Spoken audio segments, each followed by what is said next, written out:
IndiGo airlines staff చేసిన ఒక mistake వల్ల ఆ సంస్థ ఒక కస్టమర్కి 2 లక్షల రూపాయల నష్టపరిహారం చెల్లించాల్సి వచ్చింది. హైదరాబాద్లోని రామ్కోటికి చెందిన 69 ఏళ్ల మీనాక్షి 2025 ఫిబ్రవరి 17వ తారీఖున సింగపూర్లో ఉండే తన కూతురు దగ్గరికి పోవాలనుకుంది. దాంతో హైదరాబాద్ ఎయిర్పోర్ట్ నుంచి ఇండియన్ ఎయిర్లైన్స్ విమానంలో సింగపూర్ ఎయిర్పోర్ట్లో దిగింది. అక్కడ దిగిన తర్వాత కన్వేయర్ బెల్ట్ మీద ఆమె లగేజీ కనిపించలేదు. దాంతో అక్కడున్న స్టాఫ్ని అడిగింది. ఆ స్టాఫ్ చెప్పిన సమాధానం విని ఆమె ఆశ్చర్యపోయింది.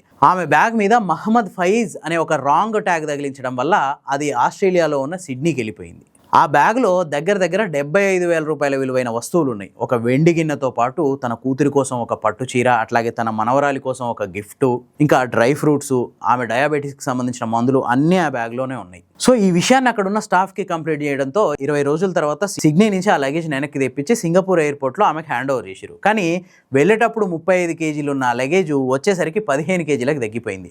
అందులో ఉన్న వెండి గిన్నె పోయింది, పట్టు చీర పోయింది, ఆమె మందులు పోయినాయి, ఆ మనవరాలి కోసం కొన్న గిఫ్ట్లు అన్నీ పోయినాయి. మొత్తానికి 35 కేజీల బ్యాగు 15 కేజీలకు తగ్గి ఆమెకు రిటర్న్ వచ్చింది. ఇదేంది అని ఆమె క్వశ్చన్ చేస్తే ఎయిర్లైన్స్ అధికారులు ఆమెకి 3,000 రూపాయల క్రెడిట్ నోట్స్ ఇస్తామని చెప్పారు. అరే 75,000 రూపాయల సామాను పోయిందంటే 3,000 రూపాయల క్రెడిట్ నోట్స్ ఇస్తామంటుర్రేంది? మీరు మందులు పోవడం వల్ల నేను సింగపూర్లో 4 రోజులు ఉండాలనుకున్న దాన్ని 15 రోజులకే తిరిగి రావాల్సి వచ్చింది. సో ఇవన్నీ ఏంది, నాకు ఇంకా నష్టపరిహారం పెంచండి అంటే వాళ్ళు వినిపించుకోలే.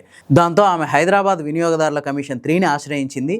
ఆల్మోస్ట్ సంవత్సరం పాటు ఈ కేసును విచారించిన ఈ హైదరాబాద్ వినియోగదారుల కమిషన్ 3 ఫైనల్గా 2 లక్షల రూపాయల నష్టపరిహారం ఈ ఇండియన్ ఎయిర్లైన్స్ ఆ కస్టమర్కి చెల్లించాలని చెప్పి ఆదేశించింది. ఇది కూడా 45 రోజుల లోపు చెల్లించాలని ఆదేశించింది. అంతేకాకుండా కేసు ఖర్చుల కోసం ఇంకొక 10,000 రూపాయలు ఇవ్వాలని చెప్పింది.